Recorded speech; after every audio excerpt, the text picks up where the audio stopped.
A CBC News exclusive to share with you now. After watching thousands of asylum seekers flood across the U.S. border into Canada, the federal government now plans to ramp up the number of refugee claimants it deports every year. Evan Dyer is here with that story. Hi, Evan. What do we know so far? Well, we know that there are more people coming into Canada making asylum claims, of course, than ever before. We saw 50,000 last year. That compares to a low of about 10,000 just 5 years ago. And already this year we have over 40,000. And at the same time, the number of deportations has been going down. So let's look at a graph that goes back a few years. And what you'll see here is that it used to run average around 15,000 deportations a year. But if you look at the last 3 years on that graph, you can see that number's been cut by about half. And so obviously if you have more people going into Canada and fewer people going out of Canada, you're going to end up with a large backlog, and that's what we see. We see about 18,000 people now who've gone through the system. We're mostly speaking about failed asylum claims.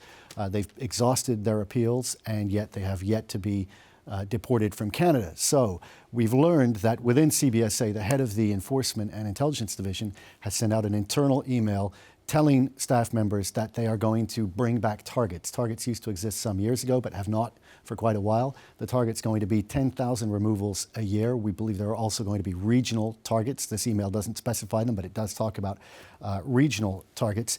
That's about a 25–30% increase over the last couple of years. And this is a CBSA decision, but it is responding to pressure from the government. We caught up today with Ralph Goodale and we asked him, is this a directive coming from the top? And he told us, yes, it is. Let's watch. We have to pick up the pace in terms of that activity. We've provided some extra resources for CBSA to do the work that is necessary. The law is clear. When a person has been found to be ineligible to be in Canada and they have exhausted all avenues of appeal, then they become subject to removal, and CBSA is obliged to remove people as rapidly as possible. So what's the reaction been like to this?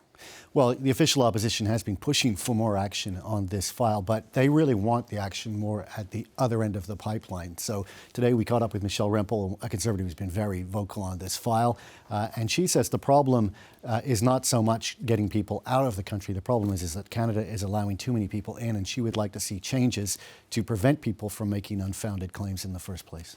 Here she is. First of all, we shouldn't be in this position to begin with. The reality is that the government, by its own admission, has said that Canada will see higher levels of people that need to be deported because of the people who are entering Canada illegally at the Roxham Road crossing, subsequently claiming asylum, and then not having valid asylum claims.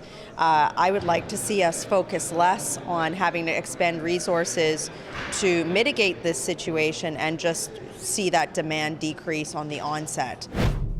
Now, refugee advocates, as you might expect, have a different take on this. They don't actually object to the idea of quotas. We spoke with Janet Dench of the Canadian Council for Refugees. He says it's only logical if you have more people coming into the country, more claims being rejected, you're also going to see more removals. Their concern with quotas, rather, is the way that it may get CBSA agents to do their job. Because people are trying to make targets, make quotas, they're likely to focus on the easiest cases, the people who are easy to find, not the ones who are trying to go underground, not necessarily the ones who are committing crimes, for example, or who have criminal histories. Let's watch Janet Dench.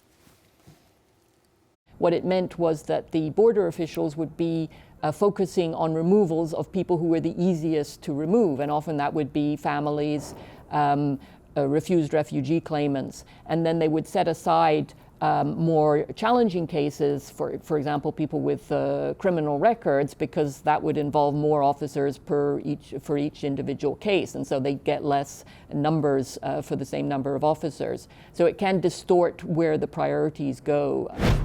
And Dench says that most Canadians would still like to see the focus of the effort being on people who are a danger to Canada. For example, that means people who are suspected of terrorism or other national security related problems. It could be war crimes, links to organized crime, or the biggest category of all, which is criminality. That means people who were accepted into Canada or were in the process of being accepted and then committed crimes here. And that is actually a group that we've seen growing quite a bit. 6 years ago, fewer than 300 such people awaiting deportation. Today, about 1,200. Wow. Okay, thanks a lot, Evan. CBC's Evan Dyer. Thanks, Vashi.